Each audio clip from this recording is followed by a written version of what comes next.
Olá, seja bem-vinda, seja bem-vindo. Terça-feira, 19 de abril de 2022. Começa agora o Câmara Notícia ao vivo, 12:05. E eu quero a sua participação, hein? Envie a sua mensagem para o número do nosso WhatsApp, que já está aqui embaixo da sua tela. 19 é o nosso DDD, 978293776. Eu vou repetir para dar tempo de você anotar aí. 19 é o nosso DDD, 978293776. Está com o seu celular aí perto? Então pegue o seu celular, abre a câmera como se fosse tirar uma foto e você aponta aqui, ó, para este QR Code. Se você apontar com a câmera do seu celular para este QR Code, já vai aparecer aí na tela do seu celular o WhatsApp da TV Câmara Campinas. Você aperta e pode enviar um elogio, uma crítica construtiva, o que você quer assistir aqui no nosso telejornal, que a gente conversa ao vivo nesta terça-feira. Confira a partir de agora os destaques de hoje. Na 21ª reunião extraordinária, vereadores aprovam em primeira análise plano de ações para órfãos da violência doméstica contra a mulher. Parlamentares também aprovam projeto de lei que desburocratiza a realização de eventos na cidade. Bagageiro Municipal, local onde as pessoas em situação de rua guardam os pertences, completa 1 ano. E o quadro É o Bicho fala sobre uma novidade que chegou ao Brasil: lente de contato para o animal que tem catarata. A Mirna Abreu já está aqui nos nossos estúdios, então nós começamos com as notícias da metrópole de Campinas e repercutindo também notícias que são de interesse nacional. Então, Mirna Abreu, seja bem-vinda e boa tarde. Boa tarde, Gabriel. Boa tarde você de casa. No último domingo, a gente teve aí o anúncio do fim da emergência em saúde pública de importância nacional. Diante disso, então, ontem, a Secretaria Municipal de Justiça emitiu um comunicado dizendo que a Prefeitura de Campinas vai aguardar a publicação do decreto federal que vai trazer as normativas sobre esse fim da emergência em saúde pública de importância nacional, para depois, então, ver como, a partir dessas normas, serão analisados os possíveis impactos referentes aos contratos emergenciais para a contratação, por exemplo, de leitos, uso da vacina Coronavac na cidade, entre outros itens que poderão ser afetados. A SPIN, que é a sigla, né, dessa emergência, está diretamente relacionada à facilidade para adotar as medidas de gestão pública pelos municípios, pelos estados, e para o secretário, inclusive, seria importante haver um tempo de transição com pelo menos 30 dias, no máximo a 90, para que cada município se adapte às novas regras. De acordo ainda com o secretário, Campinas está organizada e não usou a medida emergencial especificamente, por exemplo, para compras de medicamentos, mas sim para a compra de leitos de UTI Covid aqui na cidade. A Prefeitura de Campinas tem contratos emergenciais com 3 hospitais até a metade deste ano. E nós vamos repercutir ainda bastante aqui no nosso Câmara Notícia nos próximos dias o que representaria, né, essa mudança na classificação, então, com este possível encerramento de emergência de saúde pública de importância nacional. Mirna Abreu, a gente ainda fala sobre este assunto de pandemia com os números da Covid-19 aqui no nosso município, na cidade de Campinas. A gente lembra que o último boletim foi no dia 14, véspera da Sexta-feira Santa, e ontem a Prefeitura emitiu aí um novo boletim com a atualização. Nós tivemos aí o registro de 369 novos casos da Covid-19. Nós tínhamos 197.859 casos registrados na cidade e com este número agora Campinas soma 198.228 casos da Covid desde o início da pandemia. Tivemos também a confirmação de 2 óbitos, um que foi no dia 20 de março, de uma mulher de 95 anos e o outro de um homem de 61 anos que tinha comorbidades, que faleceu no dia 10 de fevereiro. Então, nós não tivemos óbitos registrados nas últimas 24 horas devido à Covid na cidade. Preocupação no momento que nós temos falado aqui praticamente todos os dias no Câmara Notícia, hein? Taxa de ocupação de leitos de UTI infantil. A gente está com uma pressão muito forte no sistema de saúde, olha, de acordo com o último boletim, temos 105 leitos de UTI infantil, 95 ocupados nesta segunda-feira, o que corresponde a uma ocupação de 90,4%. Nós temos 56 desses leitos ocupados são com crianças com síndrome respiratória aguda grave. No SUS municipal, que é a Rede Mário Gatti, são 34 leitos, todos ocupados. Lá no SUS estadual, que é a Unicamp, também os 20 leitos de UTI infantil ocupados, 19 ocupados, desculpe. E na rede particular, 51 leitos disponíveis, dos quais 42 ocupados. Ainda de acordo com a nota da prefeitura, no SUS estadual, haviam 59 crianças internadas em leitos de enfermaria e 11 esperavam por vagas assistidas aí em prontos socorros. E diante desses números, ontem, a Superintendência do Hospital de Clínicas da Unicamp também emitiu uma nota dizendo o seguinte: a unidade de emergência referenciada pediátrica do HC está lotada e vai restringir os atendimentos pediátricos por 48 horas. Então, isso está valendo desde ontem. A situação será avaliada diariamente para decidir a suspensão ou a manutenção dessa restrição. Como consequência, todos os 36 leitos de enfermaria da pediatria e 20 leitos da UTI pediátrica também estão ocupados, ou seja, essa nota foi emitida depois da nota da prefeitura, que a gente ainda tinha um leito disponível, eu falei agora há pouco.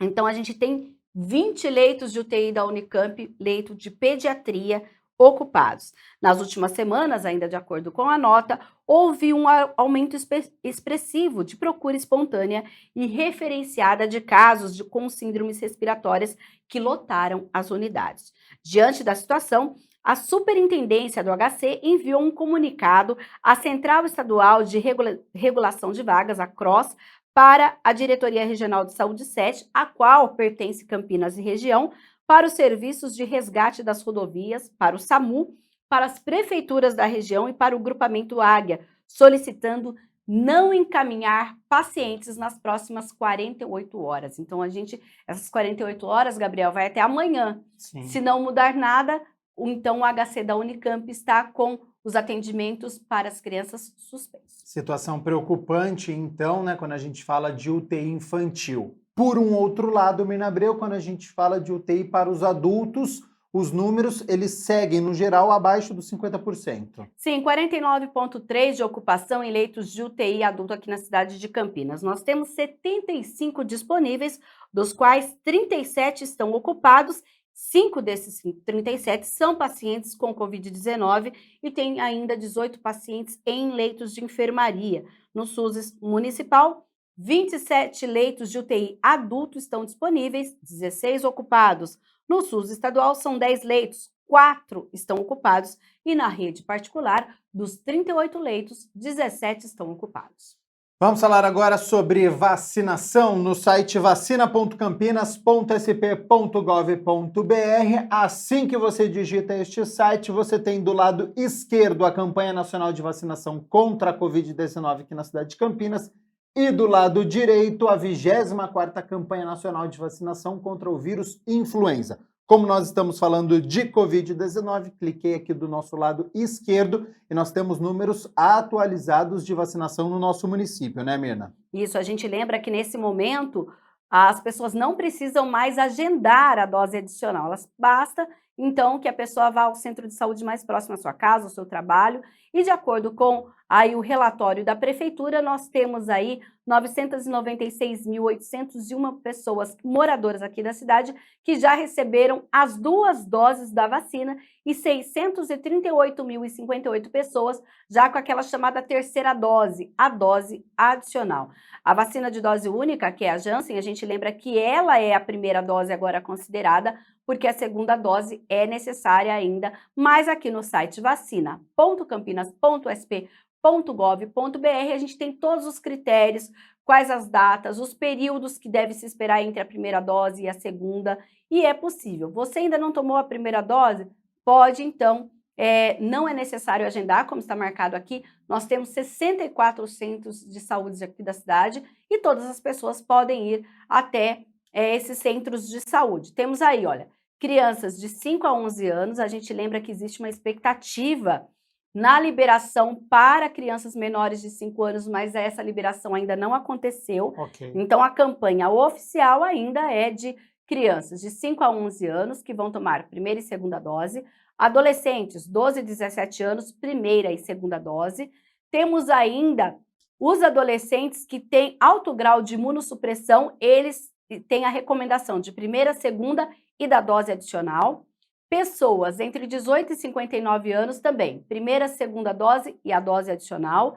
18 anos que tem alto grau de imunossupressão, além da terceira dose, que é a dose adicional, já tem a recomendação da segunda dose adicional. É preciso só observar o período entre uma e outra, e também os idosos a partir de 60 anos, que nós chamamos popularmente de quarta dose, é recomendada também. E tem outras dúvidas, todas aqui no site vacina.campinas.sp.gov.br. A gente segue falando sobre saúde, Mirna Abreu, mas agora com a rede Mário Gatti, que vai ampliar aí o número de atendimentos. A gente sempre falou aqui que durante a pandemia, algumas especialidades ficaram aí com um atendimento represado. Por isso agora, o Complexo Hospitalar Prefeito Edivaldo Orsi, lá o Hospital Ouro Verde, vai ampliar o número de consultas em oftalmologia e urologia para novos pacientes a partir de maio.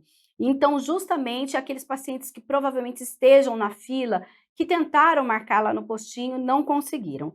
O hospital vai quintuplicar o número de vagas para novos pacientes, dos atuais 32 em urologia para 160, e em oftalmologia serão disponibilizadas 420 vagas por mês. Atualmente são 160.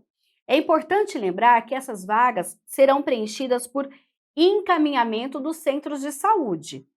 Assim, as pessoas que precisam de oftalmologista e urologista devem primeiro marcar a consulta no centro de saúde, que fará o encaminhamento para essas consultas com os especialistas.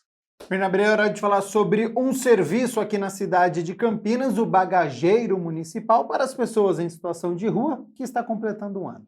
Esse serviço foi inaugurado em abril do ano passado e dá a possibilidade para as pessoas em situação de rua guardar seus pertences, como roupas, cobertores, documentos, material de higiene, entre outros. E agora completa um ano. Quem foi conferir como é esse trabalho é a Dalila Pereira. O Bagageiro de Campinas fez um ano em atividade. O bagageiro é um espaço onde as pessoas em situação de rua podem guardar seus pertences. Vandercleia Moro, secretária municipal de Assistência Social, Pessoa com Deficiência e Direitos Humanos, falou um pouco mais sobre esse serviço. Esse serviço foi construído através de solicitação dos próprios usuários. Então, é um espaço em que a população em situação de rua pode guardar seus pertences, roupas, documentos. E isso traz uma autonomia para essa pessoa, que muitas vezes precisa procurar um emprego ou não tem onde deixar seus documentos e podem fazer uso. A gente vê que é um programa que deu muito sucesso, porque no primeiro mês de atendimento, nós tivemos 33 atendimentos. E esse mês nós fechamos com mais de 2.000 atendimentos, ou seja, era uma demanda que os próprios usuários pediram e nós conseguimos ampliar e fazer o atendimento a todos. Após um ano de atividades, já foram mais de 16.000 atendimentos, segundo a secretária. O saldo foi muito positivo, a gente quer garantir a essas pessoas autonomia e uma requalificação, tanto profissional quanto na sociedade. Então, são mais de 16.000 atendimentos realizados até então, garantindo que essa população em situação de rua tenha também um espaço para guardar minimamente os seus pertences com segurança. Nós já ampliamos ele neste um ano, então aqui o espaço era reduzido, conforme a demanda foi aumentando, a gente teve o espaço, ocupou todo o espaço, e nós temos também um abrigo municipal, que é o SAMIM. Lá também, aqueles que entram para pernoitar, eles têm também um espaço para guardar seus pertences, mas são aqueles que ficam no abrigo. Aqui não há exigência, porta aberta, fácil o atendimento da pessoa encaminhada por um serviço ou não. William Azevedo, coordenador da rede de serviços que atende a população de rua, explicou como funciona o serviço no dia a dia. Geralmente ele tem que fazer um cadastro inicial que não demora muito tempo, né? Pega algumas informações gerais, né? Não é necessária a apresentação de documentos, e ele é entregue para ele uma espécie de um recibo, né? Relacionado à bagagem que ele deposita aqui dentro, né? ele pode servir tanto direto, que a gente chama de demanda espontânea, ele pode ser encaminhado por qualquer serviço da rede. O bagageiro ele é um serviço que é demandado pela população de rua há muito tempo, né? Então, para a população de rua e para o município, foi um ganho muito grande ter um serviço como esse. Ele está completando um ano agora, a gente começou atendendo um número muito pequeno, né? Afinal de contas, o serviço tinha acabado de abrir.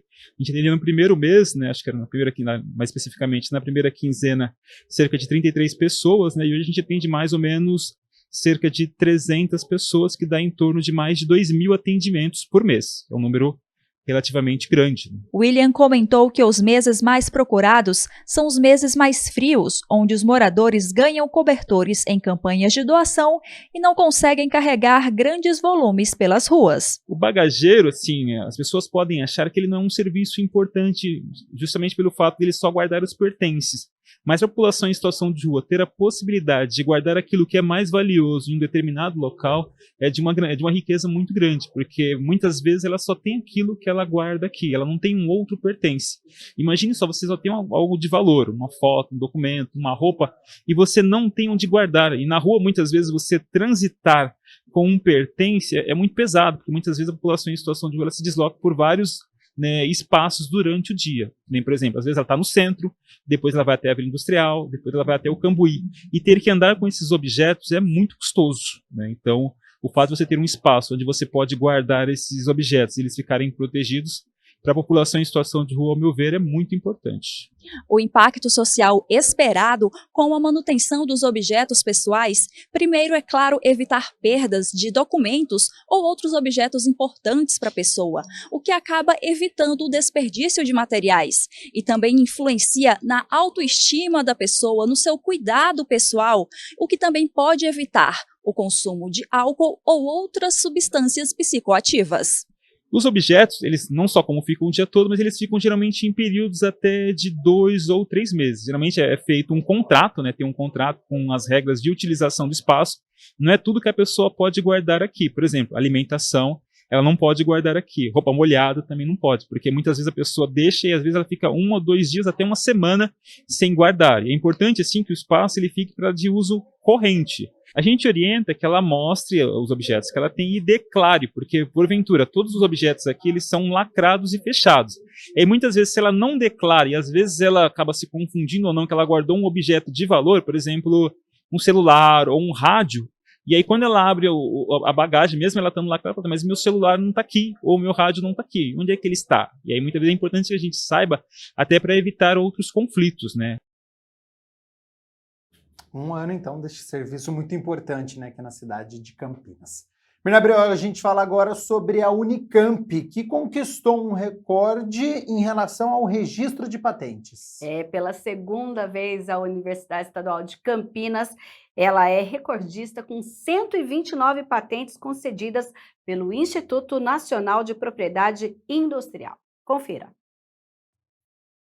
As invenções foram desenvolvidas por alunos e pesquisadores da Unicamp, produtos que passaram por um rigoroso processo de avaliação. Em 2021, números significativos, foram 129 patentes, recorde para a Unicamp. A patente ela é o ativo mais importante no processo de transferência da tecnologia da universidade para a empresa. Ela é a forma concreta de fazer isso acontecer. A Inova ela vem há muitos anos imprimindo processos e pessoas especializadas para fazer a análise das tecnologias geradas na universidade de maneira muito detalhada e, uma vez depositado esse pedido de patente, quando isso é feito, a gente garante um maior sucesso de concessão dessas patentes no futuro, que é o papel do NPI em examiná-las, né? Aumento de mais de 27% com relação a 2020. A gente percebe que esse aumento no número de patentes, ele é motivado basicamente por 2 grandes esforços, tá? O primeiro deles é do lado da Inova, que vem colocando melhoria nesse processo e vem fazendo essa análise criteriosa e detalhada. E do lado do INPI é a implementação de processos mais ágeis. Para você ter uma ideia, as 129 patentes concedidas no ano de 2021, trata-se de pedidos que foram depositados entre 2002 e 2016. E esse processo, esse atraso foi resolvido, né, no último ano. Patentes são certificados de posse de registro de uma propriedade intelectual. Pode ser desde uma invenção de algo inédito ou a evolução de um aparelho que já existe. A empresa Noviga licenciou uma patente da Unicamp. A Maria Cristina é co-inventora. Essa patente que foi concedida ano passado surgiu, na verdade, uma tecnologia que foi desenvolvida durante o meu doutorado lá na Unicamp. E a gente, então, no final dele, como era um produto, um ingrediente muito diferenciado e dentro da necessidade do mercado de substituição de gordura trans, baixar saturado, que o mercado está em busca disso e tem uma dificuldade muito grande tecnológica para conseguir as estruturas dos produtos. Então, a gente depositou a patente junto com a Inova. O produto é uma tecnologia utilizando a microencapsulação. Então, a gente, na verdade, microencapsulou cristais de gordura. Então, essa gordura, o cristal já está pronto, ele vai ser adicionado junto com a gordura do produto. Então, o que acontece? Ele acelera essa cristalização, então a gente consegue melhoria de produtividade. Por exemplo, na linha de wafers e recheados, a gente conseguiu melhoria de 10% na produtividade da linha, porque ele cristaliza mais rápido, então você pode acelerar a sua linha. Outro exemplo de registro de patente. O professor Gerson mostrou pra gente um produto que combina o óleo de copaíba com nanopartículas de prata produzidas a partir de fungos. A patente é muito importante, né, para quem desenvolve produtos ou processos, que é uma forma de proteção, né, e é uma proteção que tem garantias comerciais, né, financeiros, em que se alguém for utilizar a nossa ideia, da nossa invenção, ele tem que pagar nossos direitos financeiros, que se baseiam em royalties. Então, além de demonstrar nosso know-how, nossa tecnologia desenvolvida, também se baseia no princípio da proteção da nossa invenção. Então, é extremamente importante para nós fazermos essa proteção, né, através de patente, e também a gente pode ter ganhos financeiros em termos de royalties, no caso de desenvolvimento de uma parceria ou transferência de tecnologia. Como foi o processo até adquirir uma patente, por favor? Então, a primeira parte que a gente faz é desenvolver o produto, ter uma ideia, desenvolver o produto e fazer os testes de eficácia, né, então, até chegar no produto. Chegando no produto, nós temos que ver se o produto ele é inovador, se é original, né, se não foi feito nada antes, para depois a gente seguir no depósito da patente. E, em seguida, a gente faz a prospecção de parceiros ou de empresas que queiram comprar a patente ou fazer a transferência de tecnologia. Olha, a gente lembra que com essas 129 patentes, a Unicamp aí tem aí 27,7% a mais do que foi registrado em 2020, somando agora 1.276 patentes ativas no portfólio de tecnologias já disponíveis para licenciamento. Além disso, em 2021, 47 tecnologias da Unicamp tiveram pedidos de proteção protocolados junto ao INPE, com estratégia da Agência de Inovação Inova Unicamp. Gabriel, a gente lembra que essas patentes é o quê? A descoberta lá da universidade, Sim. Antes dela ir para o mercado, ela tem que ser protegida para que esses pesquisadores possam receber depois, né, o dinheiro quando isso se tornar aí, utilizável na indústria, no comércio e tudo mais. Então, é a pesquisa indo até a comunidade e se tornando algo de valor para todo mundo. Trabalho importantíssimo, né, dos pesquisadores, cientistas, e precisamos valorizar sempre. Mirna Abreu, para encerrarmos as notícias da metrópole de Campinas, a Prefeitura abriu concurso para agente de educação infantil. O edital já foi publicado no Diário Oficial desta segunda-feira, inclusive já temos aqui o site da VUNESP, que é a organizadora do concurso, que é o www.vunesp.com.br. Lá já tem o formulário de inscrição que vai até o dia 16 de maio. Exclusivamente são 80 vagas para o cargo de agente de educação infantil, aqueles que trabalham nas conveniadas e também nas creches municipais. Nesse período, os candidatos também podem enviar títulos conforme as regras do edital.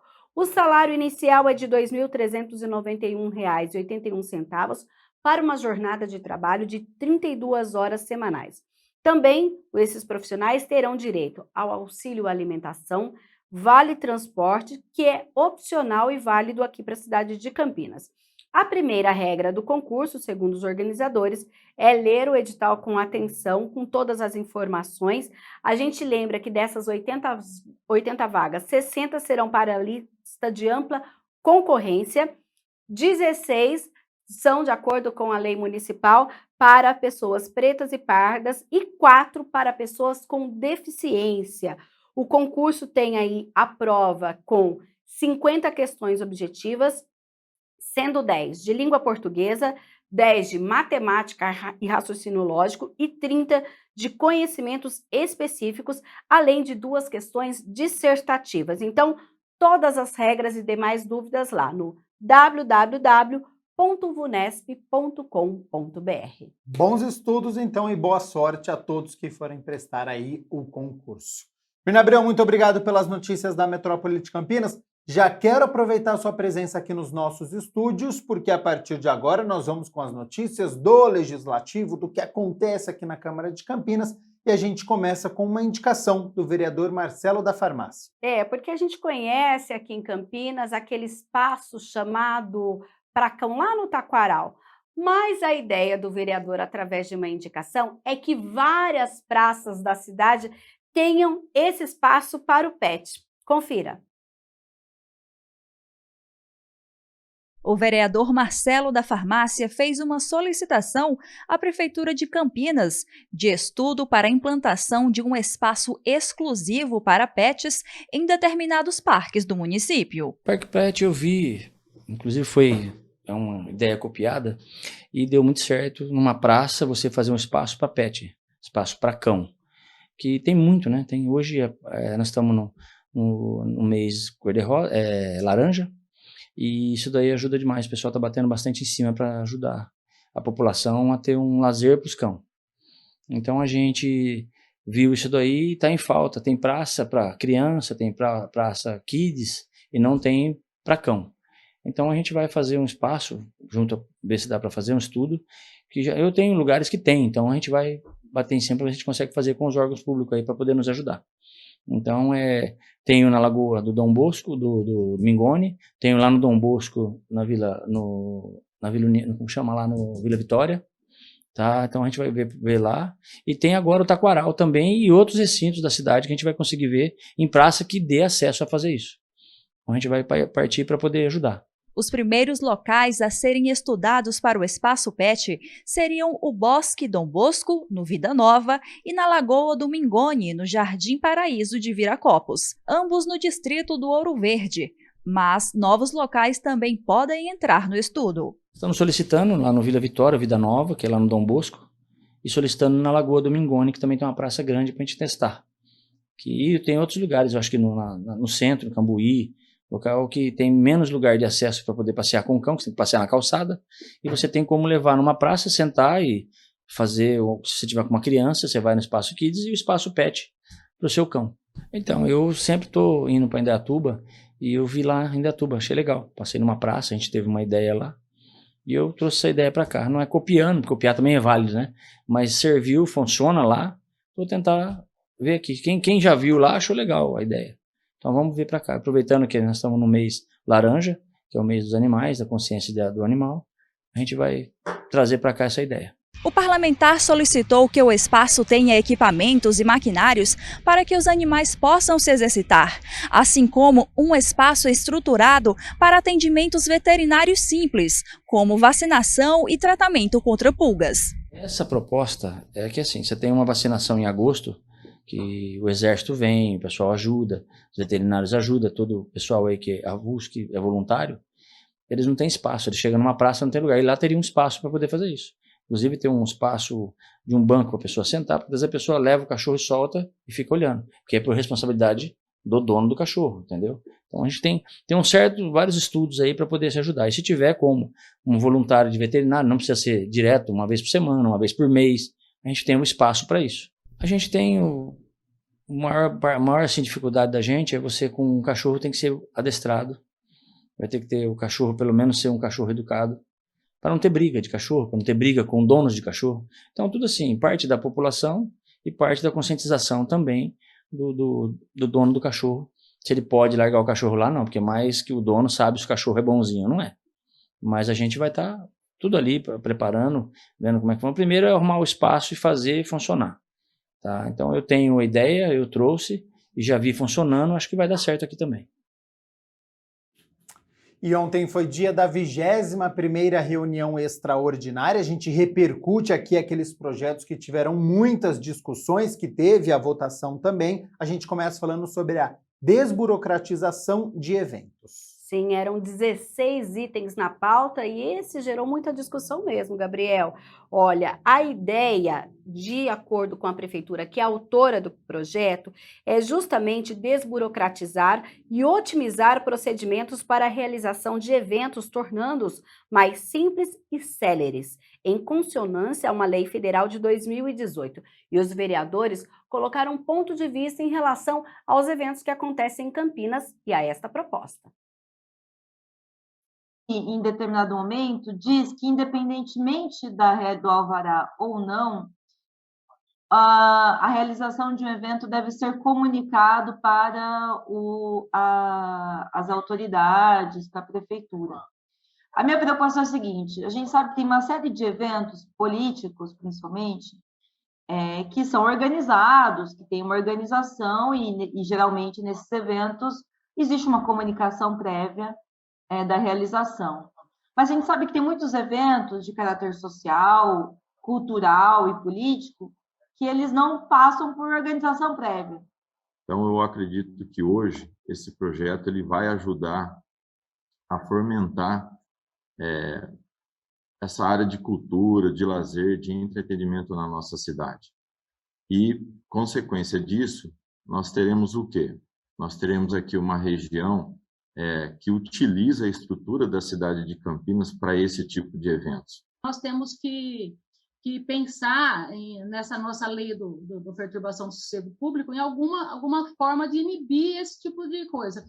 Agora, nós temos para as igrejas, né? Para as igrejas e para as escolas é exigido o EIV, que é o Estudo de Impacto de Vizinhança. As igrejas, no máximo, até 9 e pouquinho da noite, encerram os seus cultos, suas missas, né? As escolas infantis, 19 horas, 18 horas, no máximo, está encerrando as atividades. E é exigido delas o estudo de impacto da vizinhança, por causa do barulho. E esses eventos, que são todos os finais de semana, que não deixam as pessoas descansar, ocorrem aí finais de semana seguidos e nada acontece. A população tanto reclama da burocracia e nós precisamos ter leis que favoreçam a terminar com esses entraves, porque a mesma equipe que dava o alvará individual para cada show, para cada festa, é a equipe que procura trazer os alvarás para a regularização dos comércios na cidade de Campinas. E nós precisamos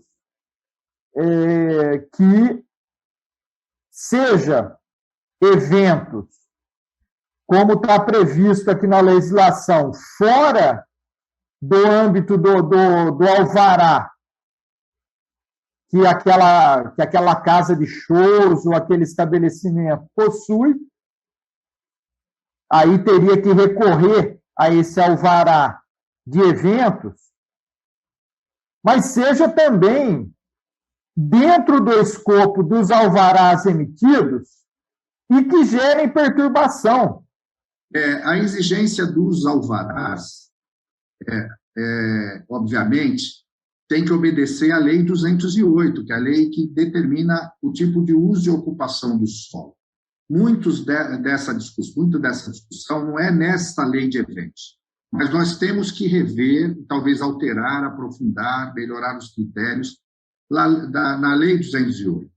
Ao se conceder um alvará para um estabelecimento, de qualquer ordem, de qualquer natureza, ele vai poder realizar eventos, obviamente esse estabelecimento tem que atender a umas regras básicas, inclusive com relação à proteção acústica.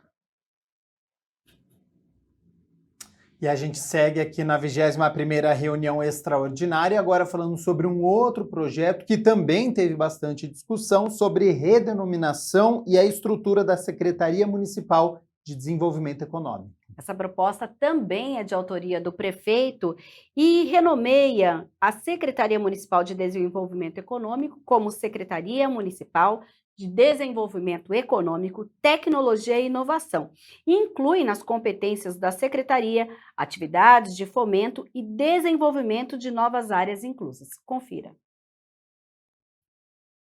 A gente percebe que a prioridade desse governo é recorrentemente, principalmente nesse ano de eleição, aumentar o número de cargos comissionados nas secretarias. Enquanto a nossa prefeitura está necessitando, serviços públicos está necessitando, né, de ampliar aí, de ter mais concurso público para ter auxiliar de enfermagem, técnicos de enfermagem, médico, professores. Já está no orçamento a previsão desses cargos, financeira, já existe uma previsão, já existe hoje aquilo que preconiza a lei orgânica no artigo 45, que é competência do executivo a criação de novos departamentos.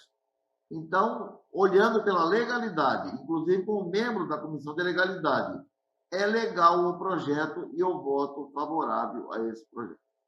A sociedade é dinâmica, Campinas tem que acompanhar esse dinamismo, essa evolução da sociedade, inclusive incorporando os avanços tecnológicos nos processos e no modelo de gestão. E na área do desenvolvimento econômico, hoje, é fundamental que a prefeitura esteja preparada para acompanhar essa incorporação de novas tecnologias. Na verdade, os cargos que estão sendo criados, que é um diretor, 2 cargos de coordenador departamental, 2 funções gratificadas de chefe de setor, essas serão ocupadas por servidores de carreira, incorporam novas atribuições que estão sendo agregadas à Secretaria de Desenvolvimento Econômico, com a perspectiva, o objetivo, a meta de fazer de Campinas uma cidade cada vez mais tecnológica.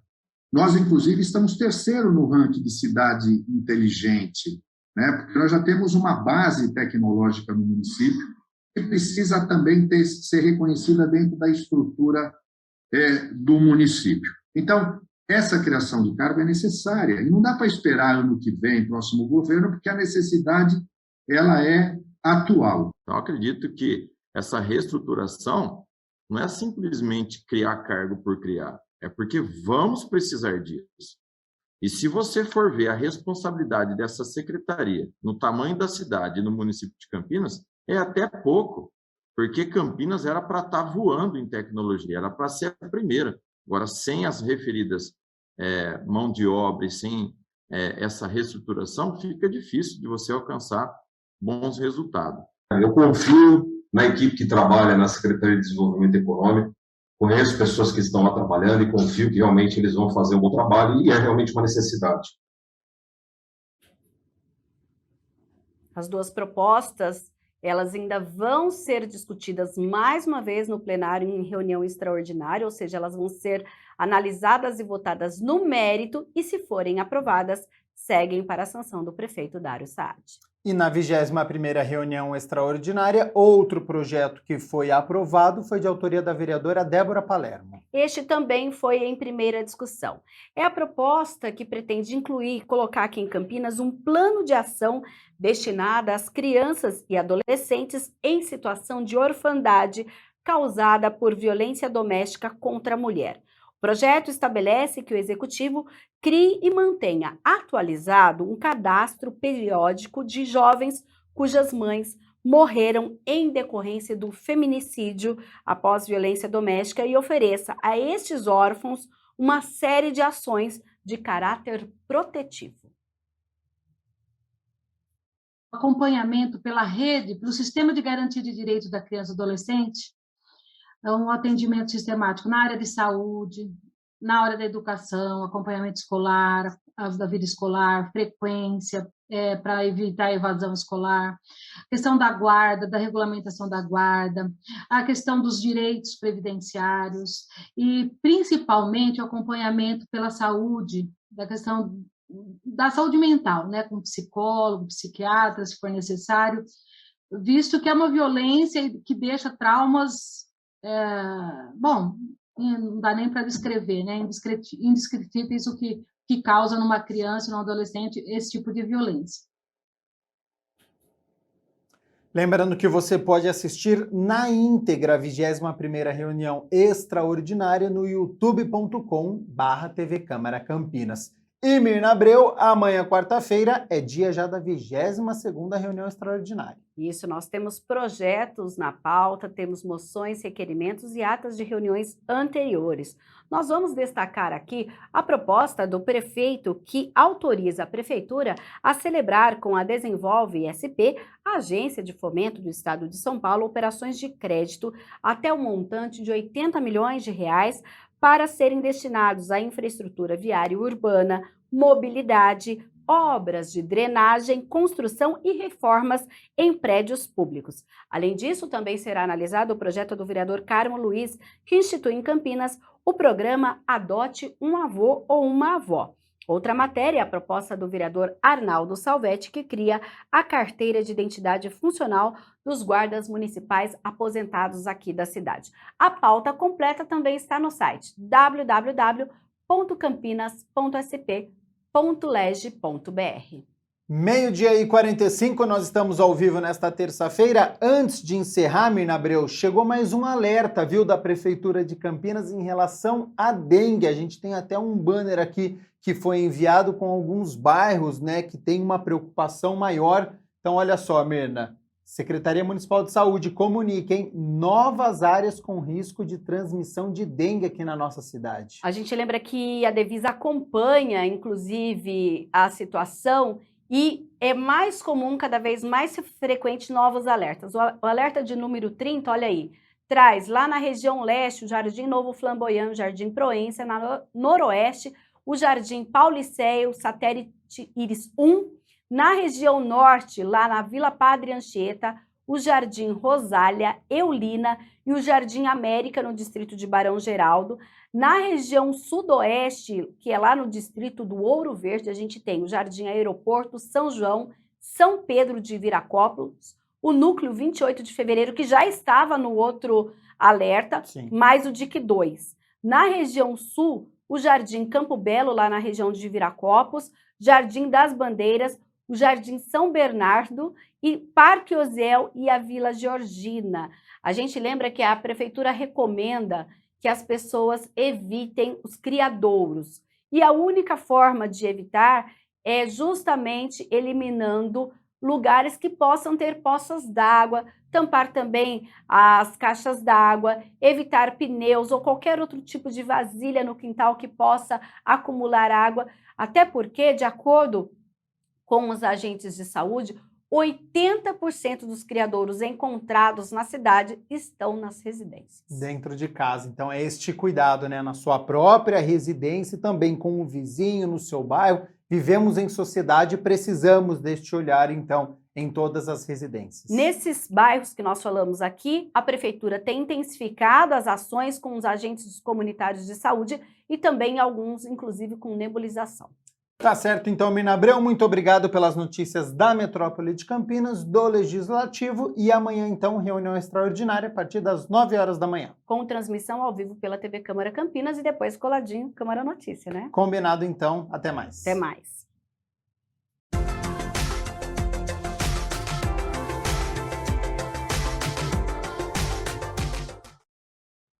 Terça-feira de sol aqui na cidade de Campinas, tempo aberto, neste momento 26 graus, e essa condição permanece, viu, para toda a semana. De manhã fica mais frio e aí ao longo do dia a temperatura ela sobe.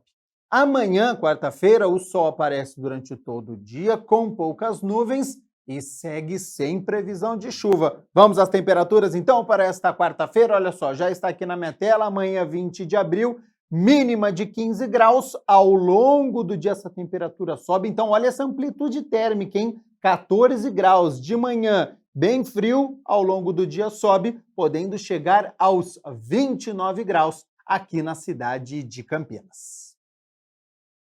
Olha só, o quadro É o Bicho de hoje vai falar sobre uma novidade que chegou a ser produzida aqui no Brasil. É uma lente de contato para o animal e que tem catarata. Entenda mais sobre essa doença que pode deixar o bicho cego, viu? A reportagem de Viviane Novaes e tem o nosso repórter cinematográfico Marco Aurélio Azevedo.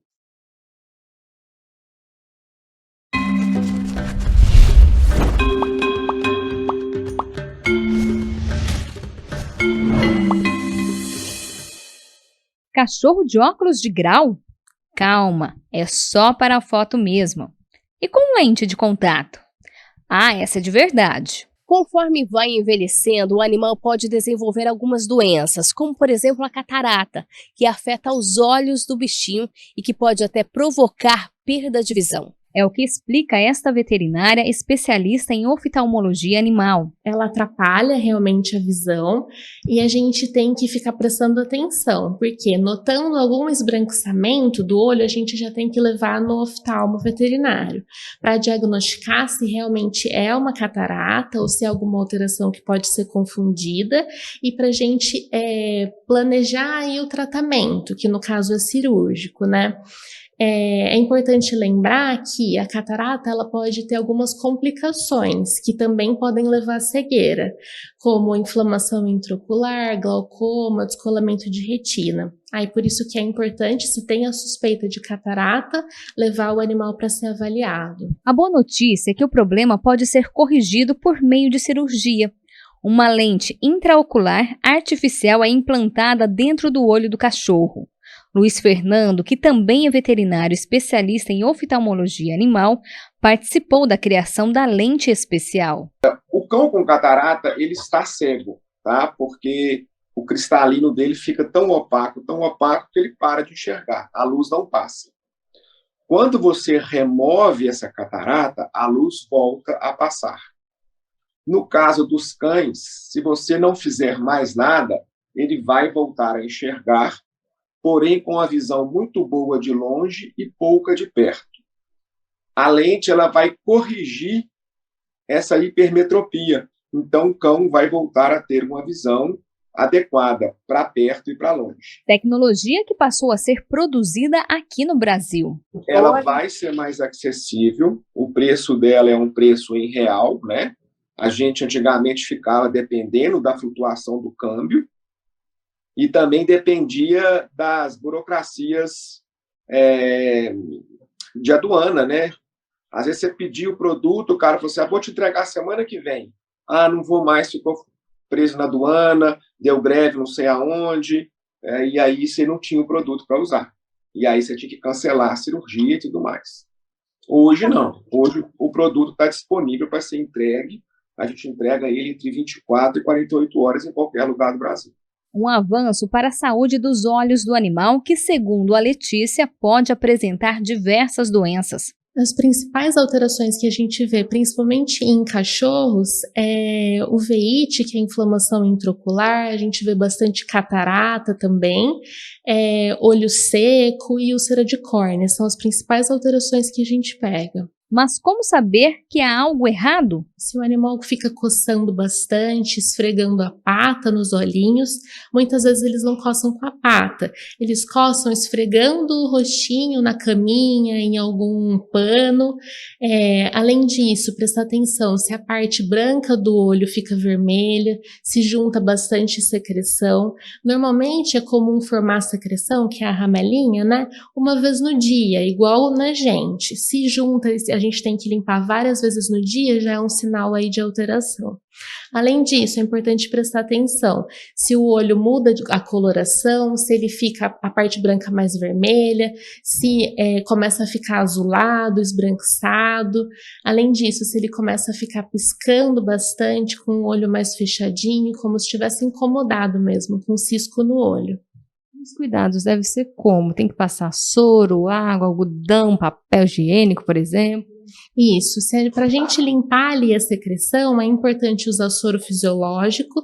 Muitas vezes no nosso olho a gente usa água boricada, mas no olho deles não é tão indicado, o soro é melhor. Aí, para poder, a gente pinga dentro do olho como se fosse um colírio mesmo e seca por fora, passando sempre na pálpebra, nunca dentro do olho. Para poder secar, a gente pode usar gaze ou disco de algodão, como se fosse algodão de maquiagem, porque se a gente usa aquele algodão que é mais soltinho, pode soltar fiapo e entrar no olho. Ela ainda dá dicas de cuidados que o tutor deve ter com o bichinho. A gente precisa sempre, quando for dar banho, utilizar para lavar a cabeça do animal shampoo de neném, para se cair nos olhos, não machucar os olhos do animal. Além disso, manter os pelos na próxima região dos olhos bem aparados, para que eles não encostem nos olhos, não machuquem, atrapalha até a visão do animal. E além disso, antes e depois do banho, a gente indica aplicar um colírio lubrificante para poder proteger ali com o secador, né, na região dos olhos. Pode acabar ressecando. Cuidados que garantem uma boa qualidade de vida. Infelizmente, existe vamos chamar assim de dogma, né? Que as pessoas falam, o cão ele fica bem cego, não preocupa com isso não, é da idade. Isso é mentira, né? A catarata, hoje, ela é uma cirurgia viável, o sucesso dela é acima de 90%, e cachorro não gosta de ficar no escuro, de ser cego, né? Ele podendo voltar a enxergar, que seja nos últimos 2, 3 anos da vida dele, porque eles têm uma vida mais curta que a gente, mas ele vai ter uma qualidade de vida muito melhor do que cego. É importante lembrar que muitas das alterações oculares, elas têm tratamento. Então, se a gente percebe rápido, se a gente cuida bem dos olhinhos, e quando percebe uma alteração já procura o oftalmologista veterinário, a gente pode manter a visão desse animal aí por muitos e muitos anos.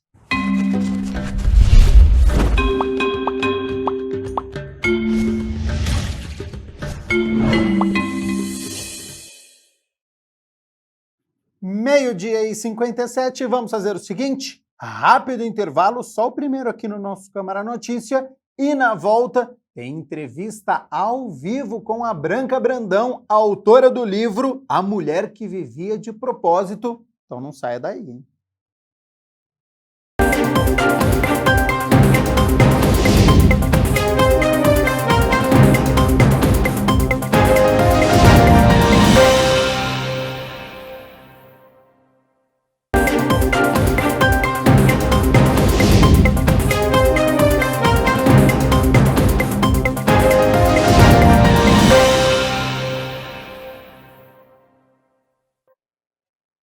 Uma hora da tarde, em ponto, nós estamos ao vivo nesta terça-feira, hora de entrevista aqui no Câmara Notícia, e hoje eu converso com a Branca Brandão, Master Trainer em Programação Neurolinguística Sistêmica e autora do livro A Mulher que Vivia de Propósito, que fala sobre autoconhecimento, como alcançar os objetivos.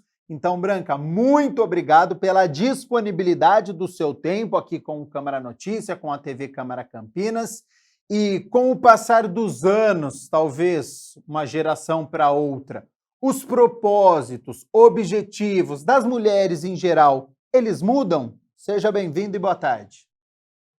Muito obrigada, Gabriel, por me receber. Oi, gente, é um prazer enorme estar batendo esse papo com vocês sobre um tema tão importante que é propósito, né?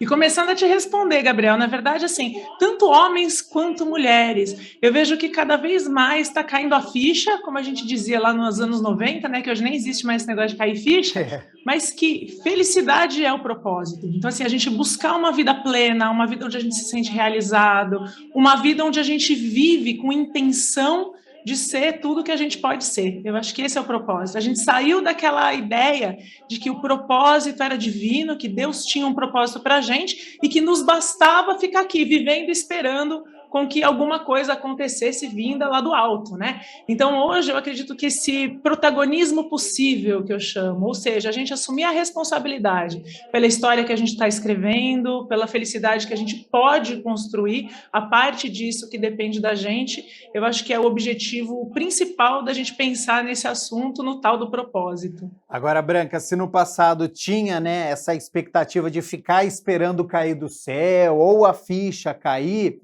no mundo atual que a gente vive, parece que a gente está sempre correndo, está sempre atrasado, cansado, ou esperando um fim de semana, um feriado. Você entende que é normal ou problema que de vez em quando ligar aquele piloto automático e simplesmente sair cumprindo as tarefas? Como é que você encara dentro do propósito o que a gente vive hoje? Vamos lá, Gabriel, excelente tua pergunta, né? A coisa do piloto automático é o que a gente considera normal, mas normal não é aquilo que é bom, é simplesmente aquilo que se repete mais, aquilo que a sociedade entende que é comum e logo normaliza isso. Então, eu acredito que o mais comum ainda é a gente acordar no mesmo horário, fazer as mesmas coisas, correr atrás de um prejuízo, né? Eu acho até engraçado quando você pergunta para alguém assim, e aí, tá tudo bem? A pessoa fala, tô correndo atrás do prejuízo. Aí eu falo, então para, porque tá errado, né? Melhor não correr, melhor parar do que correr atrás de um prejuízo. Por quê? O propósito, se a gente pensar na expressão, o de propósito, né? Ah, você está passando por uma sala ali, tem um monte de gente sentada, você pisa no pé de alguém. Aí você fala, me desculpa, foi sem querer, não foi de propósito. Então, uma vida sem querer, ou seja, uma vida no piloto automático, é aquela que você vai correndo naquela rodinha de rato, fazendo aquilo que você sempre fez, da mesma forma, ou como a sociedade te cobra. Uma vida de propósito, ela tem a ver com você colocar intenção, né? Com você conhecer quem você é e colocar o melhor de você em cada coisa que você faz. E assim você vai descobrindo coisas a fazer que combinam com a tua personalidade, com aquilo que você quer para a tua vida. E não que a gente só vá fazer o que a gente quer, mas a gente pode colocar a intenção de fazer o melhor que a gente pode, as coisas que a gente decide ou escolhe fazer. Assim, quando alguém te perguntar, né, e aí, como é que você tá? Você vai falar assim, eu posso até estar correndo, mas estou correndo para uma direção que eu considero que ela é boa, né? Ou seja, intencionalmente de propósito, porque o mundo está corrido, mas daí a gente ficar correndo atrás de qualquer coisa só para poder se sentir normal, também não é uma boa opção. Se não for na vertical, correr pelo menos na diagonal, mas sempre para frente, né, Branca? Tem um meme que eu gosto muito, apesar de ser clichê, que fala assim, né? Mire suas metas na lua, porque mesmo que você erre, você ainda está ali no meio das estrelas, né? Eu falo isso. Mira naquilo que você considera que é bom para você, porque independentemente do que você alcançar, vai ser muito melhor do que onde você está hoje, né? Sem dúvidas. Agora, Branca, para quem está nos acompanhando, está nos assistindo, quando a gente fala assim, objetivo, propósito, cada um tem o seu e um pode ser bem diferente do outro. O livro, ele consegue compreender todas ou muitas faces desses caminhos? Sem dúvida, excelente pergunta também, Gabriel. Olha só, né? Se a gente procurar propósito no dicionário, você vai encontrar objetivo como meta, como significado, né? Entretanto, quando a gente fala de propósito de vida, a gente está falando de algo maior. A gente está falando de um valor que nos guia a viver aquilo que nós consideramos como vida plena.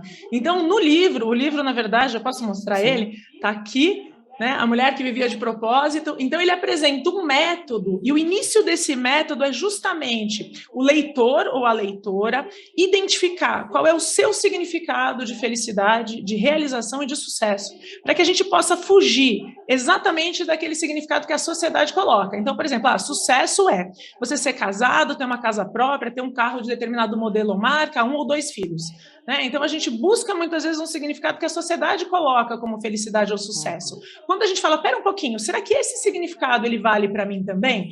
Ou será que para mim sucesso é ter uma mochila e viajar o mundo e não ter nada que me prenda? Pode ser também. Ou sucesso e felicidade para mim é me dedicar completamente à minha profissão e não ter uma família. Ou é cuidar da minha família e não importa. Todos esses significados estão corretos. Então, quando a gente entende que propósito ele é único individual e intransferível, e que dele depende eu identificar os meus próprios significados de felicidade, realização e sucesso, eu assumo um pouquinho daquilo que a gente também tenta buscar de significado, que é liberdade. Eu sou livre para construir aquilo que eu entendo que é felicidade, que é sucesso e que me faz sentir realizada. Então, o livro ele justamente quebra essa linha de raciocínio que a sociedade coloca como o propósito ou o seu objetivo de vida para que você possa considerar que você tem sucesso e faz com que o leitor busque o próprio significado, né? Porque isso realmente é individual. E o propósito ele não é um objetivo, ele é a junção de todos os objetivos da tua vida para que você possa chegar lá na frente, eu falo assim, quando você estiver velhinho, uns 103 anos de idade, você possa olhar para trás e falar, viver valeu. Então, se você velhinho vai olhar para trás e falar viver valeu, é porque você viveu uma vida com propósito, mesmo que você nunca tenha tido clareza do que isso significa. Só que para você poder chegar a essa conclusão lá no futuro, quando você estiver bem velhinho, é importante que hoje você olhe para a tua vida, que você não sabe quanto tempo você tem, essa é a grande surpresa, né, da vida, e possa falar o que eu preciso fazer comigo, né, das minhas atividades, do meu trabalho, das pessoas que eu escolho conviver, para que eu possa lá na frente olhar para trás e sentir que valeu a pena. E já eu quero tratar mais com você sobre essa quebra de padrão, principalmente para as mulheres, se isso é mais difícil, a gente está conseguindo mudar esse cenário ou não.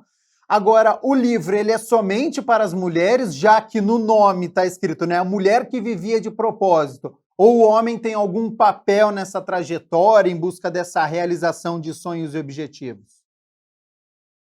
Gabriel, eu escolhi escrever, né, A Mulher que Vivia de Propósito, por ter trabalhado aí com mulheres durante toda a pandemia, numa mentoria de busca desse propósito. E esse livro ele é para todo mundo que deseja encontrar mais significado, mais sentido na vida. E eu falo que nós mulheres passamos a vida lendo livros no masculino, porque é o padrão da nossa linguagem. E automaticamente as mulheres fazem essa tradução, né? Então tudo que está escrito no masculino, quando nós estamos lendo, a gente faz esse exercício interno de fazer a tradução para mim, como mulher. Então eu fiz o contrário, ele está escrito no feminino e qualquer homem que tenha coragem de se aventurar, né, numa jornada de autoconhecimento, traduzindo para si no masculino, vai adorar, vai se apaixonar e vai super curtir o método, porque ele não é um livro de ler. Eu falo que ele é como aqueles que a gente tinha na escola que estava escrito assim, né, livro não consumível. Esse aqui é um livro consumível. Você vai escrever, você vai rabiscar, você vai grifar, você tem metas para concluir algumas tarefas antes de poder passar para o próximo capítulo. Justamente por isso, se você não tem clareza, né, no exemplo que eu dei, de um significado tão importante para a tua vida, como o que significa felicidade para você, não adianta continuar lendo, porque ler não vai te ajudar a viver uma vida com propósito. Então, esse é um exercício interessante, então, para os homens se colocarem neste papel, né? Porque nós estamos acostumados realmente, quando eu falo homem, muitas vezes está falando do homem e da mulher, e o livro não, ele está falando da mulher, mas que todos podem se encaixar. Exatamente. E aí, o que eu estou sugerindo, né, para todos os homens que me perguntam, eu falo assim, não, esse livro funciona assim, você compra, dá para sua esposa, para sua namorada, para sua filha, para sua irmã, para sua melhor amiga de presente e pede emprestado para que você possa ler também, né? Então, você presenteia uma mulher e depois pega emprestado, porque vai ter um efeito maravilhoso na tua vida também. Acho justo. Agora, Branca, voltando naquele assunto, né, da quebra de padrão, você entende que desigualdade de gênero ainda é uma realidade que afeta a vida das mulheres no Brasil e no mundo, que a dificuldade dos direitos das mulheres está na aplicação e no cumprimento para este propósito e objetivo que existe? Olha, eu acho que sim, para as duas coisas que você colocou aí, né? Eu vejo que cada vez mais, e que bom que esse assunto vem à tona e que a gente pode falar dele. Por quê, Gabriel? Muitas vezes, esse machismo, né, como você trouxe aí, só para resumir tudo num termo, né, ele ainda é muito comum, entretanto, muitas vezes as próprias mulheres se definem como a responsabilidade da alimentação na família é minha, ou se eu não arrumar essa casa, ninguém arruma e a gente vive na bagunça. Por quê? Porque muitas vezes o propósito da mulher mulher de ser a dona de casa, apesar da grandíssima, que eu sei que essa expressão não existe, maioria trabalhar fora, a responsabilidade de um lar bem organizado, limpo, cheiroso e com uma alimentação gostosa, ainda é atribuída a ela. Muitas vezes, nem pela família, mas por ela mesma. Então, como ela assume esse papel, fica muito cômodo para que todos que convivem com ela entendam, né, que então ela que faz, ou ela que se responsabiliza por isso.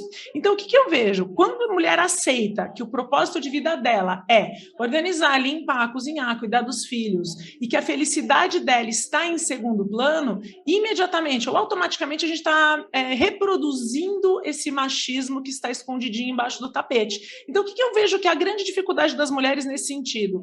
Definir o que elas querem e priorizar isso. Então, eu, por exemplo, eu falo que eu sou muito assumida que eu não lavo louça. Eu odeio, eu não lavo. Então, nos finais de semana, que a gente não tem ninguém aqui que nos ajuda neste papel, a louça vira uma bagunça e, se duvidar, ninguém vai ter copo para beber água, até que alguém se incomode. Então, para eu ter coragem de fazer isso, eu tive que dar esse passo atrás e que, muitas vezes, a mulher não tem coragem e se sente fora do seu papel quando se prioriza, né? Eu falo que é aquela história do avião, só que na viagem da vida, né? Em caso de despressurização da cabine, a gente tem que ter essa coragem de colocar a nossa máscara de oxigênio primeiro. Isso muitas vezes significa ter coragem de largar a pia cheia de louça e ir para a academia, ou de deixar o filho com a lição sem fazer, porque essa é uma responsabilidade dele, que muitas vezes ele já tem idade para arcar com isso, ir no salão fazer a unha, né? Ou ir fazer uma caminhada, ou ir ler o seu livro. Enquanto nós, mulheres, priorizarmos todos os demais, né, ao invés da nossa própria prioridade como ser humano, a gente vai reproduzir essa questão aí eternamente, né? Então, eu acho que esse passo agora é um passo fundamental. A gente entender o que é prioridade para a gente e não descuidar do resto, mas cuidar do resto depois que a gente estiver bem cuidado como ser humano, com os nossos desejos, sonhos também atendidos e não somente viver para realizar os sonhos dos demais. E, Branca, esse é um conceito que você entende que ainda está enraizado, porque, infelizmente, às vezes a gente escuta muitas vezes até de mulheres, ele não me ajuda, né? Como se a obrigação fosse da mulher e o homem tá lá só para ajudar, né? É muito comum a gente ouvir, mas ele me... Ou até elogiando, mas ele me ajuda em casa, né? Sendo que a obrigação é dele também. A gente está num caminho muito longo ainda, porque nessa questão de propósito, de objetivo, se a mulher ela carrega essa obrigação, ela tem o serviço doméstico, que toma muito tempo, e muitas vezes uma vida profissional fora dali também. Então, você acha que esse caminho para a mulher ela é mais longo e esse conceito está enraizado ainda? Ou a gente está tendo um avanço muito grande neste ano ou neste momento que nós estamos vivendo? O que eu vejo, assim, como especialista de comportamento humano, Gabriel, é que nós estamos avançando, sim. Claro que em determinados contextos, né? Então, se você pensar em cidades maiores, um pouco mais rápido, né? No interior, mais interior, um pouquinho mais devagar, depende, obviamente, de cada sociedade, aí, de cada contexto, né? Entretanto, estamos avançando. O que eu vejo que ainda existe é uma cultura onde a própria mulher vê, e aí ela acaba, os homens, obviamente, acabam reproduzindo isso, porque isso é histórico, é de muitas gerações reproduzindo o mesmo comportamento e a mesma forma de pensar, onde uma mulher, quando assume o que é prioridade para ela e consegue colocar isso mesmo, priorizar isso no dia a dia, ela se sente egoísta. Então, isso vem aí, sei lá, eu falo que desde o parquinho, o playgroundzinho do prédio, ou o parquinho da escola, quando eu tinha lá um brinquedo novo, e minha mãe falava assim, não seja egoísta, empresta para o seu amiguinho, sendo que era um brinquedo novo que eu não queria emprestar, e eu estava no direito de não emprestar. Então, a gente entendeu em algum momento, e isso eu acredito que seja bem mais forte para as mulheres, por isso que esse livro é para elas, né, que eu não me torno egoísta por me priorizar, eu não sou egoísta por querer dividir aquilo que é do lar, onde várias pessoas vivem além de mim, por exemplo. Eu não sou egoísta quando eu me coloco em primeiro plano. Pelo contrário, eu preciso cuidar de mim primeiro para que eu esteja inteira para cuidar dos outros. O exemplo da máscara do avião, que fica muito claro, eu falo assim, se você não coloca a sua máscara de oxigênio primeiro, você desmaia.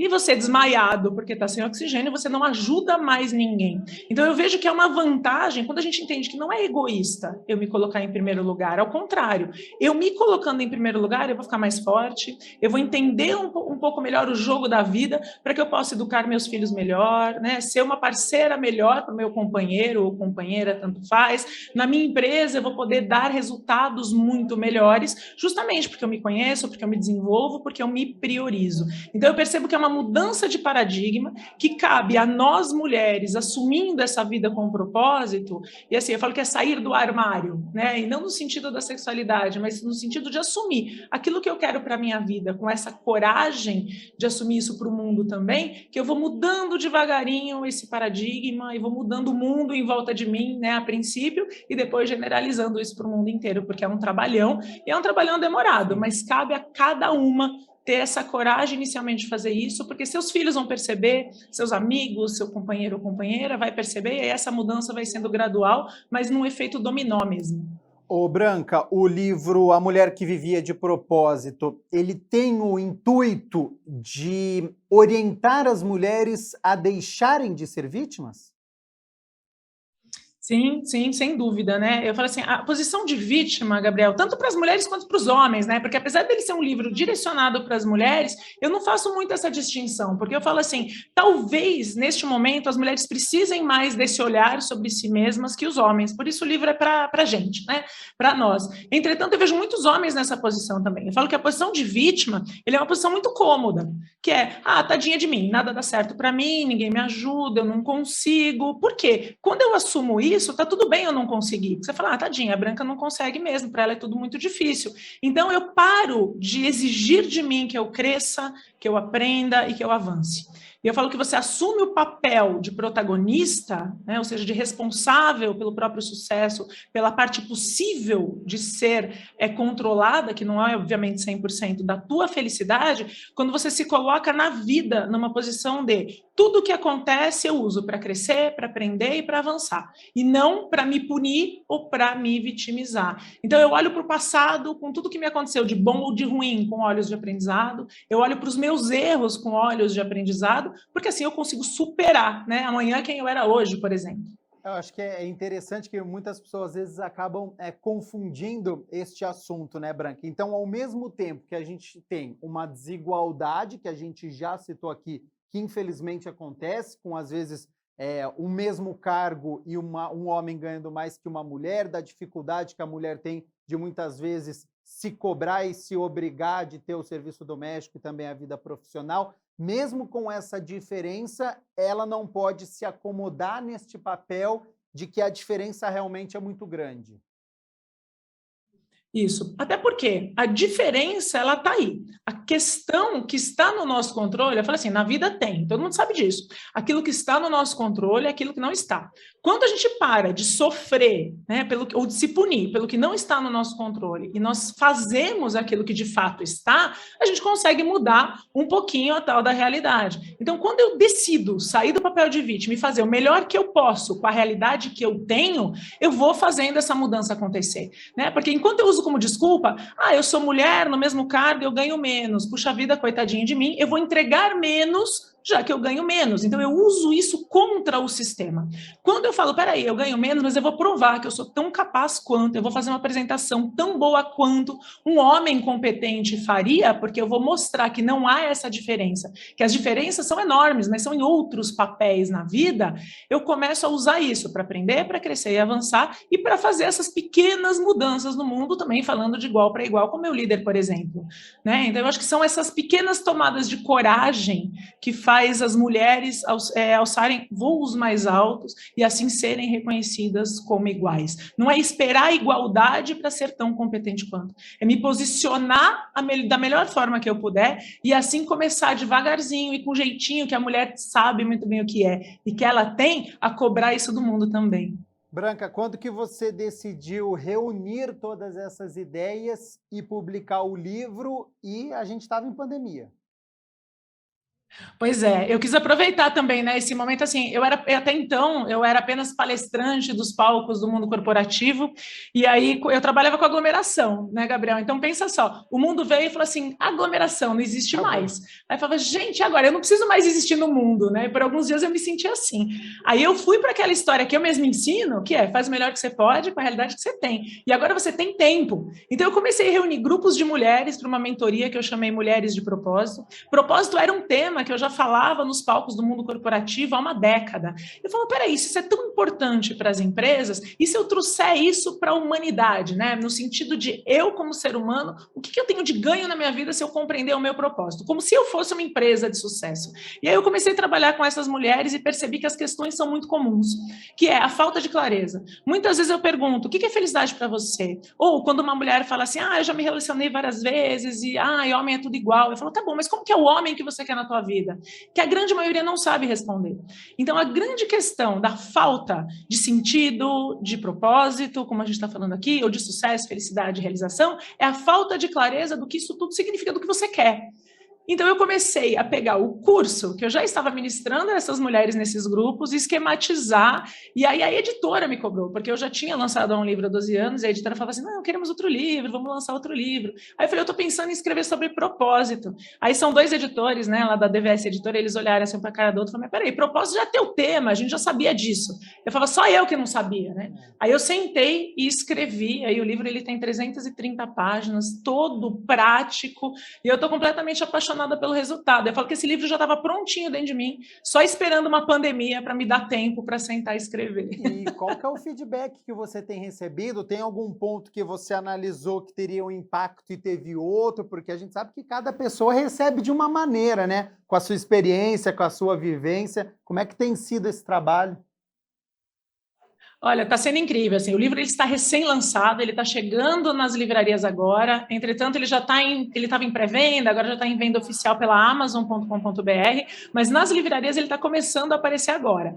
E mesmo assim, né, sendo tão recente, eu estou tendo feedbacks do tipo, Branca, ler o livro é igual te ouvir falar. Isso eu adorei, assim, legal, então eu consegui realmente transbordar quem eu sou naquilo que eu escrevi, né? Primeiro feedback. Segundo, que é o exercício que trava. Então, assim, a história de o que significa felicidade para você, até acho que talvez por isso eu tenha trazido com tanta ênfase esse assunto, a mulherada me manda mensagem no direct do Instagram, assim, Branca, travei. O que significa felicidade para mim? E eu falo, tira uns dias para observar isso. Isso você nem precisa do livro para fazer, né? Mulher que está nos assistindo, homem também. Olha em volta e começa a tentar se responder isso. O que significa felicidade para mim? Porque eu percebo que eu, quando era criança, eu tinha um sonho de morar numa chácara e ter quantos cachorros eu quisesse. Só que isso ficou guardado embaixo de uma não possível realidade, né? Porque a vida é corrida, porque a gente acorda cedo, trabalha muito, como você colocou.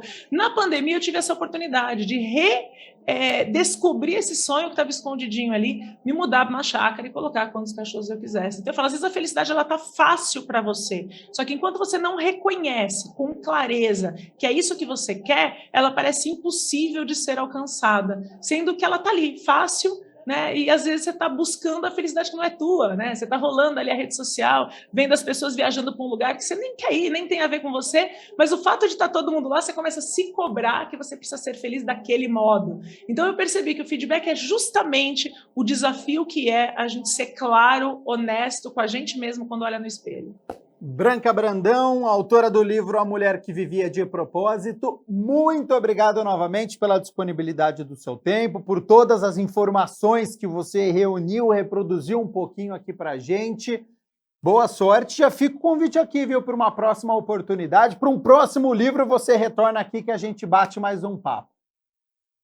Combinadíssimo, Gabriel. Vou adorar, gente. Um beijo. Foi um prazer estar batendo esse papo com vocês. Super obrigada. Prazer é todo nosso. Branca Brandão participando aqui do Câmara Notícia, ao vivo nesta terça-feira, 1h24. E olha só, apesar de ter quase 40 anos de história, o CEPAGRE é desconhecido por muita gente. Ele fica dentro da Unicamp, que está de olho em todas essas mudanças de tempo para informar a você aí de casa. Vamos conferir mais sobre este centro a partir de agora no nosso Giro Ambiental.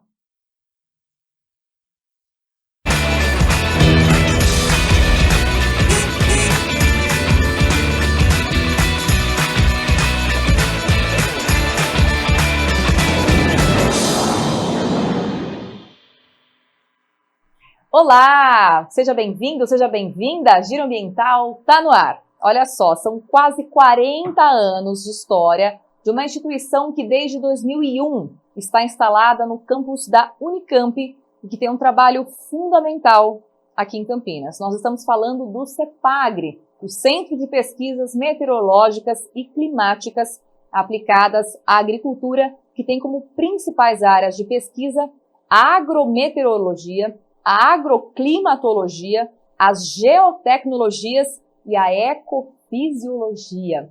Vamos entender um pouquinho mais sobre isso com o nosso entrevistado de hoje, Bruno Baine, pesquisador e meteorologista do CEPAGRE, está mais uma vez com a gente, já esteve aqui outras vezes, né, Bruno? E vem contar um pouquinho mais sobre o trabalho de vocês aqui com a gente. Seja bem-vindo. Muito obrigado, é sempre um privilégio estar com vocês aqui, compartilhando um pouquinho e falando daquilo que a gente tem feito, né, no nosso trabalho. Pois é, um trabalho que muita gente de Campinas me surpreende que ainda desconhece, né, Bruno? Muita gente que ainda não sabe que dentro da Unicamp tem uma instituição de pesquisa que trabalha ostensivamente por monitoramento ali de satélite. Qual que é a estrutura de vocês hoje? Em quantos vocês são? Qual que é a principal atuação hoje lá dentro da Unicamp? Exatamente. Então, o CEPAGRE, ele é um centro voltado a pesquisas, né? E, muito embora a gente tenha também alguns aspectos operacionais, a previsão do tempo, é um centro que surgiu justamente para cobrir essa necessidade de pesquisas relacionando meteorologia e climatologia com a agricultura. Então, numa época em que o país se vinha nesse avanço, né, tecnológico, né, e também na dependência de uma economia em grande parte agrícola, como melhorar, como proporcionar melhores condições, né, para o setor agrícola poder maximizar a produtividade. Então, o CEPAGRE entrou nesse contexto e começou a desenvolver atividades nesse sentido. E com o passar do tempo, né, profissionais, pesquisadores de diferentes áreas correlatas, foram sendo incorporados ao centro, e hoje em dia as nossas linhas de pesquisa extrapolam muito a parte da agrometeorologia, né? O CEPAGRE já contribuiu muito, inclusive em parceria com pesquisadores da Embrapa, de outros órgãos, do Instituto Agronômico de Campinas, nessa parte de agrometeorologia, e ainda tem contribuindo muito, zoneamento agroclimatológico, e hoje em dia já tem atuado também em frentes como desastres naturais, mudanças climáticas, né, aplicadas à agricultura, aplicadas ao ecossistema como um todo também. Então, isso que tem sido feito principalmente, né, sensoriamento remoto, georreferenciamento, esse tipo de serviços tem sido feito, pesquisas e também serviços à população. Geograficamente falando, qual que é a cobertura do CEPAGRE, né? Até onde que vocês monitoram? Existe uma linha até onde dá para ir? Como é que funciona isso? Olha, em termos operacionais da previsão do tempo, né, que é a minha principal atividade, a gente atua assim no estado de São Paulo como um todo, de uma forma um pouco mais generalizada, abrangente, e com foco na região metropolitana de Campinas. Mas em termos de pesquisa, a nossa área vai longe, né? Temos pesquisas voltadas lá para a região da Amazônia, pesquisas importantes sendo desenvolvidas lá naquela região. O CEPAGRE já atuou, inclusive, em pesquisas, em contribuições em outros continentes, né, como a África. Ainda hoje pela manhã, uma pessoa de Moçambique entrou em contato comigo para falar, né, que recebeu um livro que foi preparado por pesquisadores do CEPAGRE, né, para aquela região, né, para essa parte de agrometeorologia. Então, em termos de pesquisa, não tem limites, né? Onde houver uma necessidade, uma oportunidade de pesquisa, a gente atua, sem dúvida nenhuma. Em termos operacionais, nosso foco principal é a região metropolitana de Campinas. A gente costuma achar que monitoramento, meteorologia, é uma pessoa ficar ali na frente do computador, né, Bruno, o dia inteiro, olhando as massas se formando. Não, pesquisa vai muito além disso, né? Como que é a sua rotina hoje em dia? Você vai todos os dias para lá? Ou existe um trabalho de bastidor? Como que é o trabalho do meteorologista hoje? É uma ótima pergunta e eu gosto muito de falar isso para as pessoas, até quebrar alguns mitos, né, e para as pessoas entenderem um pouco melhor como é que funciona essa parte de previsão, monitoramento do tempo. No processo de previsão do tempo, que eu faço de segunda a sexta-feira, a gente faz análise, obviamente, né, de dados de estações meteorológicas, não só para o estado de São Paulo, para a região de Campinas, mas para boa parte da América do Sul, porque a atmosfera ela está ligada, né? Não tem limites para a atmosfera e a gente sofre influências de fenômenos que estão acontecendo em outras partes do Brasil e do mundo. Análise de imagens de satélite, entender quais são os mecanismos físicos que estão envolvidos naquele dia, né, e nos dias seguintes, né, nos dias passados, e com prognóstico para os dias seguintes, imagens de radar meteorológico, e também dados de modelos numéricos de previsão do tempo, né? Essas são ferramentas imprescindíveis para fazer a previsão do tempo, né? Esses modelos, por exemplo, eles são softwares computacionais que resolvem as equações governantes da atmosfera. A atmosfera, como sendo um meio físico, né, um fluido, está sujeita a leis físicas de hidrodinâmica, de termodinâmica, de balanço de radiação e muitos outros mecanismos físicos, inclusive de interação com a superfície, com florestas, com o oceano, lagos. Então, esses modelos, eles resolvem as equações governantes da atmosfera e nos dão um prognóstico para os próximos dias, até semanas. E, a partir daí, a gente faz essa análise, né, entende o que está acontecendo na atmosfera e o que deve acontecer para os próximos dias. E aí a gente monta, então, um boletim de previsão do tempo, tentando passar isso para a população. Além disso, a gente dá muito atendimento à população, emissão de laudos meteorológicos, quando há ocorrência de eventos meteorológicos extremos e que causam danos, né? As pessoas nos procuram, pedem laudos, pedem que sejam atestadas as condições naquele dia. Atividades de pesquisa, né, a gente conduz bastante, né? Mais recentemente, a gente tem, nessa parte mais de meteorologia, buscado compreender, identificar padrões de mudanças climáticas na região de Campinas, ainda está assim, nos estágios iniciais, né, de preparo de dados, mas identificar como que tem se comportado, né, o clima na região de Campinas, e buscar atribuir se são mecanismos locais ou mecanismos globais de mudanças climáticas, né, e qual seria a contribuição de cada um, né, por exemplo, o aumento da expansão urbana, né, não só para a cidade de Campinas, mas para toda a região, como isso afeta o clima aqui, e também em nível global, né, que a gente fala hoje tanto, as mudanças climáticas em escala global. E também a gente tem uma frente de pesquisa na área de eventos meteorológicos extremos, principalmente aqueles relacionados a alagamentos na região de Campinas, né? Que tipo de chuva, que tipo de evento que acaba resultando em alagamentos, enxurradas, que geram muitos transtornos à população, inclusive com perdas econômicas e de vidas também. Compreender como que se formam, né, os sistemas de chuva que levam a esses eventos, como caracterizá-los e também, obviamente, como que a gente consegue prever eles melhor, se antecipar a eles com um tempo maior. Inclusive, quem entrar no site do CEPAGRE neste momento vai ver a seguinte mensagem: a meteorologia do CEPAGRE não manda avisos e alertas de tempo severo, tais como tornados e microexplosões por WhatsApp. Esses fenômenos são imprevisíveis com mais de 30 minutos de antecedência. Bruno, o que não dá para ser monitorado? O que foge do controle de um meteorologista? Algo que vocês dizem para a população, olha, isso eu não posso prometer, pode ser qualquer coisa, pode acontecer de tudo aqui?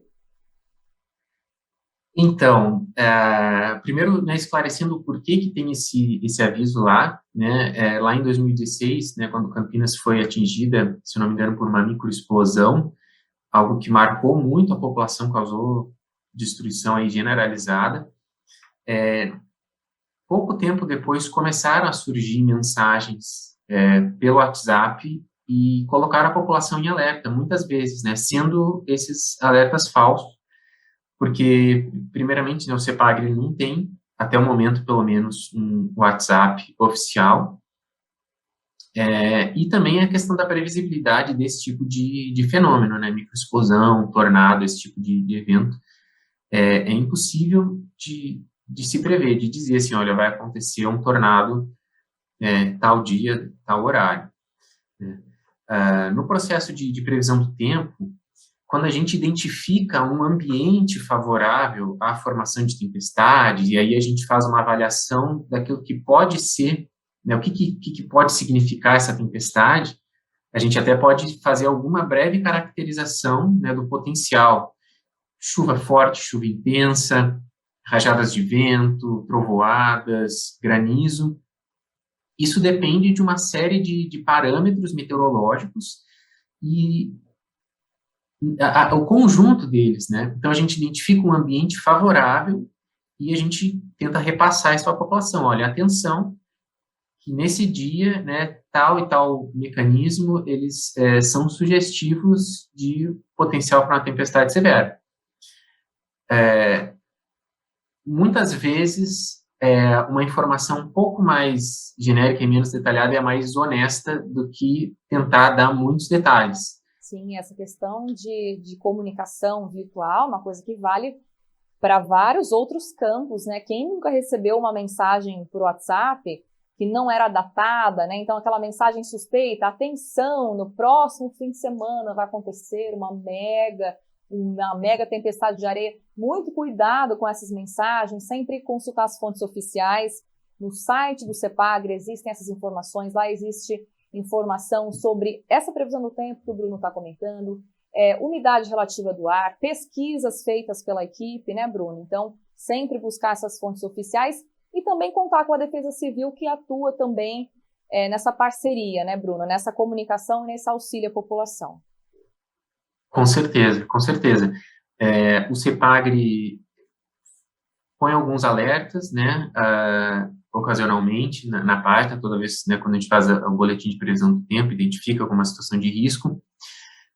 No site da Defesa Civil de Campinas, também eles colocam todos os alertas oficiais que são recebidos, né, seja de risco geológico, risco hidrológico, risco meteorológico, e eles conseguem concentrar, né, de diversas fontes lá, então são os meios oficiais.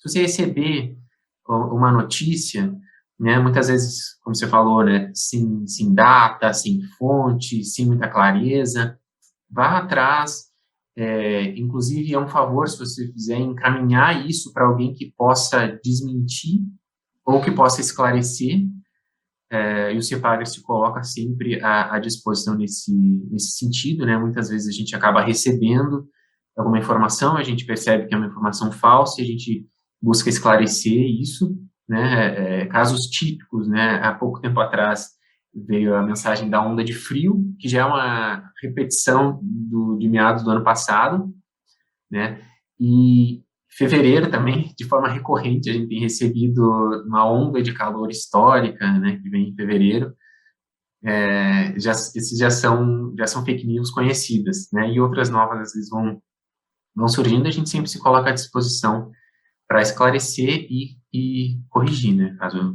necessário. Bruno, para a gente encerrar a nossa entrevista, estamos, como todo mundo sabe, sob a vigência do outono desde o mês de março e assim seguimos, né, até o dia 21 de junho. Só que a gente tem visto nos últimos anos uma certa imprevisibilidade de temperatura, né? Um dia a gente está suando de calor, no outro eu já estou aqui com uma golinha, mas já tive que puxar aqui a blusa porque deu calor de novo. Alguma dica que você deixa para as pessoas ou viver um dia de cada vez mesmo? A previsão do tempo, né, ela tem uma limitação até em termos de dias. A gente costuma fazer previsão para até 3 dias e, em alguns casos, a gente estende um pouco em sentido de indicativos, né, para os dias seguintes. Mas a gente refaz a previsão diariamente, né, atualiza, porque tem essa questão das mudanças, né? Às vezes a gente tem um indicativo de uma frente fria que vai passar, vai derrubar as temperaturas, isso com 5, 7 dias de antecedência. E com o passar dos dias, os modelos vão se ajustando, né? E a própria condição da atmosfera vai deixando mais claro que essa frente fria vai fazer uma passagem diferente, às vezes, ao invés de uma trajetória mais continental, mais pelo litoral, e aí a queda de temperatura é mais sutil, mais breve, né, e assim por diante. É isso aí, o famoso kit, blusinha, guarda-chuva, na dúvida leva um short, uma bermuda também, e assim vai, né, Bruno? Obrigada pela sua participação. Eu agradeço. E sempre lembrando, né, que tudo isso que a gente fala aqui no Giro Ambiental tem a ver com o meio ambiente. É impossível falar do trabalho do pesquisador, né, como numa instituição como o CEPAGRE, sem descontextualizar de toda a emergência climática que a gente está vivendo. Tudo isso que eles fazem lá dentro acompanha todas as ações humanas neste planeta Terra. Então, tudo que está acontecendo, desmatamento, queimadas, lixo, chuvas, tudo isso influencia no trabalho de monitoramento. Portanto, é nossa responsabilidade, sim. Certo, Bruno? Obrigada pela participação, bom trabalho, boa semana para vocês. Obrigado, vocês também.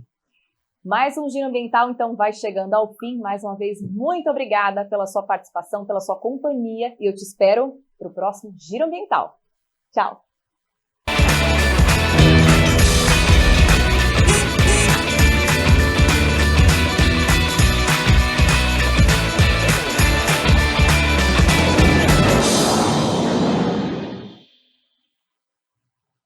Uma hora e 42 minutos e o Câmara Notícia fica por aqui. Muito obrigado pela sua companhia, pela sua audiência. Continue aqui na TV Câmara Campinas. Lembrando, que amanhã, a partir das 9 horas da manhã, tem a 22ª reunião extraordinária e o Câmara Notícias chega depois, por volta do 12:30, com as informações sobre a reunião extraordinária e, claro, as notícias da Metrópole de Campinas. Vamos falar sobre futebol, atualizando as partidas de Guarani, que enfrenta o Grêmio na quinta-feira, a Ponte Preta sábado tem o CRB. Então amanhã a gente chega com muitas informações para você. Até lá. Tchau, tchau.